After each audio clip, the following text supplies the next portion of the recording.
My subscriber, Mustafa Raza, is thinking about dropping out. He's in his second year of a software engineering course at university.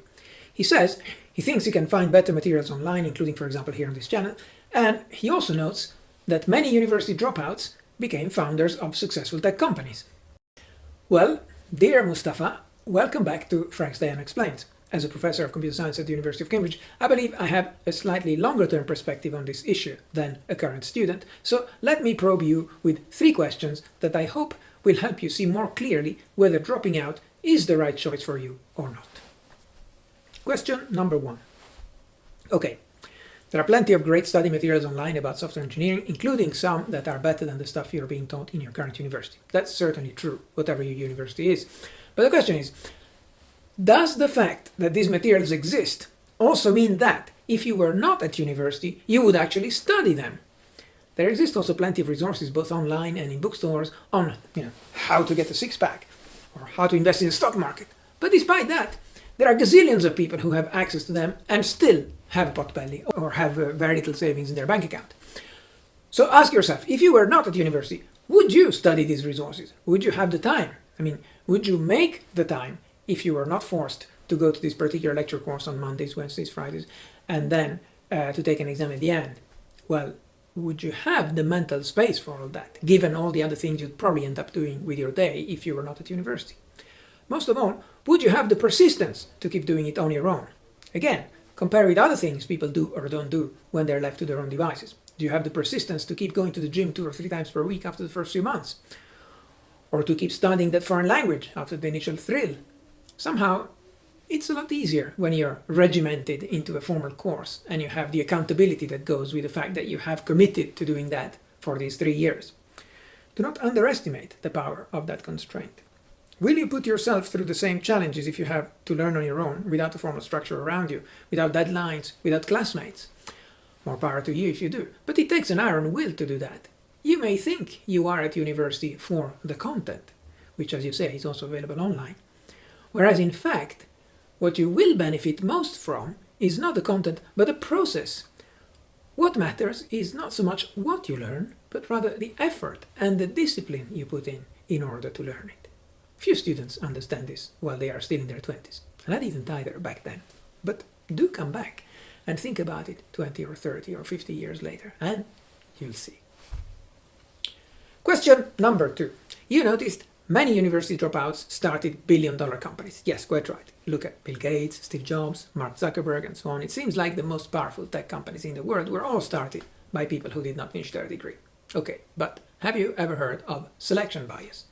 Mark Zuckerberg drops out of Harvard, and then, once he makes Facebook the most successful social media network in the world, he goes on the cover of Time magazine and he becomes a household name. So my second question to you is, how many millions of students also dropped out of university that same year, didn't create their own Facebook, in fact didn't do anything worthwhile with their life, and you never heard about them? Newspapers don't run stories about them like they do with the successful ones, So do you really believe there is a causal relationship between dropping out of university and founding a successful company? On a purely statistical basis, can you estimate the probability that a person will start a successful tech company given that they dropped out of university? How do you think that compares with the probability of starting a successful tech company having actually completed a technical degree? I'm certainly not against starting tech companies, I started too, but you don't need to drop out of university to do that. Question number 3. Who are you doing this for? Being at university is a rather privileged way to spend 3 years. Who pays for you to be at university? Is it your parents? Is it yourself by flipping burgers in evenings and weekends? Is it some charitable foundation that offered you a scholarship? Is it the taxpayers if you're lucky enough to live in a country where university education is basically free to the student? Whoever it is, someone is paying on your behalf. Someone believes in you. Someone is investing in you and has hopes for you. In exchange, you have duties towards them. Sometimes these are contractual duties. For example, I once had a student whose PhD in security with me was being paid by the Ministry of Defense of his country. And in exchange, he would have to go back and work for them for the same number of years after graduating. Some other times, these duties are not formal, such as, when it's your parents who pay, but there will still be expectations and at least a moral duty for you to do something to be worthy of that not insignificant gift. Sometimes the giver may be almost totally invisible, such as when it's the taxpayer. But there too, the taxpayers did it because they thought it would do some overall good to have you educated so that one day you can contribute to the prosperity of society once you become a productive adult. I'm not trying to set you up for a guilt trip, and you shouldn't fall for the sunk cost fallacy either. And look it up or ask someone in the comments if you don't know what this means. But what I'm inviting you to think about is that you have duties to others, but also, and most importantly, duties to yourself.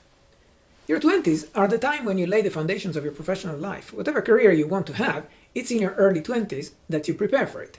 Then you have another 30 or 40 years of actually doing the stuff.